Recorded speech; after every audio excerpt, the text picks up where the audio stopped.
जय मसीह की हमारे 21 दिनों के आत्मिक और शारीरिक चंगाई यात्रा के 13वें दिन में आपका बहुत बहुत स्वागत है।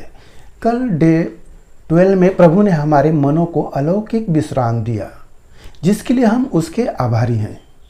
आज का हमारा विषय परमेश्वर की दी हुई सबसे खूबसूरत आशीषों से जुड़ा है। हमारी आंखों की रोशनी, कानों से साफ सुनने की शक्ति और हमारे चेहरे का नया तेज। कई भाई बहन ऐसे हैं जो आंखों की कमजोरी, धुंधलापन, कानों में अजीब सी आवाज़ आने या चेहरे की खिंचाव और विकारों की वजह से परेशान रहते हैं। वे इसके लिए तरह तरह के जतन करते हैं, लेकिन आज मैं आपको याद दिलाना चाहता हूं कि जिसने आँख और कान बनाए हैं वह आज भी आपकी इंद्रियों को छूकर उन्हें बिल्कुल नया, साफ और ऊर्जावान बनाने की सामर्थ्य रखता है। कहानी साफ लेंस और सुंदर नज़ारा। प्रार्थना में जाने से पहले आइए एक छोटी सी कहानी सुनते हैं। एक व्यक्ति था जो एक ऊंचे पहाड़ पर बने खूबसूरत बंगले में रहता था। वहां से बाहर का नज़ारा बहुत ही अद्भुत दिखाई देता था, लेकिन कुछ समय बाद उसे बाहर की वादियां धुंधली और फीकी दिखाई देने लगी।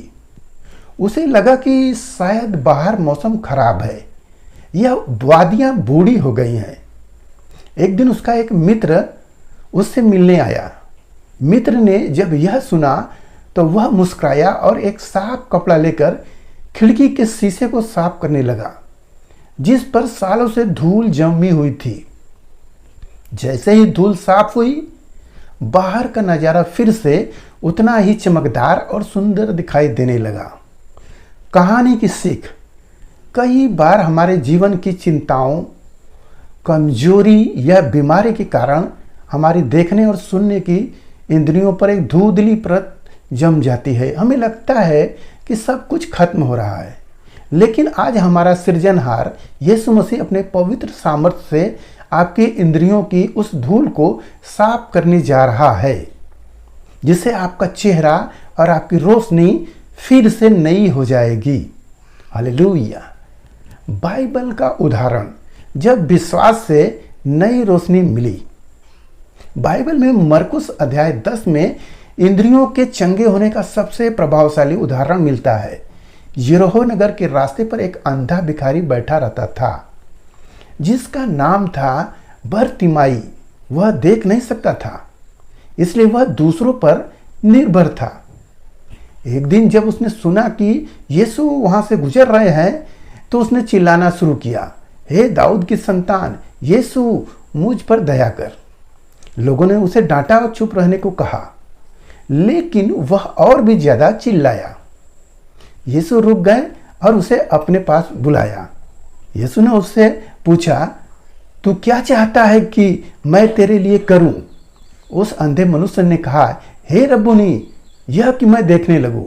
यीशु ने उसे कहा, जा, तेरे विश्वास ने तुझे चंगा कर दिया। और बाइबल कहती है कि वह तुरंत देखने लगा और मार्ग में यीशु के पीछे हो लिया। सोचिए, जिसकी आंखें जन्म से बंद थी, यीशु की केवल एक बात से उसकी आंखों में रोशनी की नई किरण दौड़ गई। वह यीशु आज आपके कानों को और आपकी आंखों को भी छूने के लिए तैयार है। आत्मिक संदेश और वचन, द स्पिरिचुअल मैसेज। परमेश्वर का वचन हमारी इंद्रियों की सुरक्षा का वादा करता है। नीति वचन 20:12 में लिखा है, सुनने वाला कान और देखने वाली आंख, इन दोनों को यहोवा ही ने बनाया है।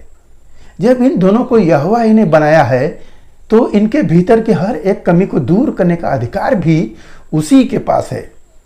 वही भजन संहिता 34:5 कहता है, उन्होंने उसकी ओर दृष्टि की और ज्योति पाई, और उनका मुंह कभी काला न होने पाया। यानी जो प्रभु की ओर देखते हैं, उनका चेहरा मसीही तेज से चमक उठता है। हालेलुया। इंद्रियों के स्वस्थ और चेहरे का तेज की प्रार्थना, द हीलिंग प्रेयर। आइए इस समय पूरे विश्वास के साथ अपनी आंखें बंद करें। अपनी उंगलियों से अपनी आंखों को, कानों को या अपने चेहरे को छुए। जहां भी आपको कमजोरी महसूस होती है, मेरे साथ इस प्रार्थना में एक मन होकर शामिल हो। प्रार्थना। सर्वशक्तिमान, जीवित और हमारे स्वरूप के रचयिता पिता परमेश्वर, हम इस समय प्रभु यीशु मसीह के अति पवित्र नाम से आपके सामने आते हैं। प्रभु, आप अपने इन बच्चों की आंखों की रोशनी को, इनके सुनने की शक्ति को और इनके चेहरे को भली भांति देख रहे हैं। यीशु मसीह के नासरी नाम से मैं आज हुक्म देता हूं, आंखों की हर धुंधलेपन को, नजर की कमजोरी को, कानों के हर एक विकार या सुनने की समस्या को और चेहरों की नसों के खिंचाव को यीशु के नाम से इसी वक्त इनके शरीर को छोड़कर चली जा। प्रभु यीशु, आपका चंगे करने वाला सामर्थ इनकी आंखों के लेंस और रेटिना को छुए ताकि इनकी नजर बिल्कुल साफ हो जाए। इनके कानों के पर्दे और नसें यीशु के नाम से पूरी तरह खुल जाए ताकि ये साफ सुनने पाए। इनके चेहरे की एक एक कोशिकाएं को नया तेज और स्वस्थ मिले। हर प्रकार की कमजोरी मसीह के लहू के द्वारा नष्ट हो जाए। धन्यवाद पिता कि आपने अलौकिक चंगाई इस समय इनकी इंद्रियों में कार्य कर चुकी है। यीशु मसीह के विजयी नाम में हम इस प्रार्थना को मांगते हैं और ग्रहण करते हैं। आमीन आमीन। परमेश्वर का धन्यवाद हो। इस अद्भुत चंगाई को विश्वास से अपने जीवन में स्वीकार करें। आज का आपका कदम। आज जब आप सुबह या शाम को अपना चेहरा धोएं तो पानी की बूंदों को महसूस करते हुए कहें, प्रभु यीशु ने मेरी आंखों और चेहरे को नया तेज दिया है। और अभी कमेंट बॉक्स में पूरे विश्वास के साथ लिखिए, मेरी आंखें और कान प्रभु की महिमा के लिए स्वस्थ है।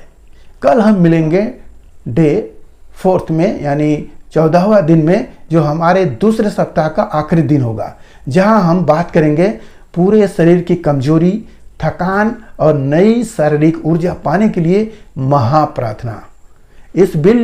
इसे बिल्कुल मिस ना कीजिए। इस वीडियो को दूसरों के साथ भी साझा करें ताकि उनका भी छुटकारा हो।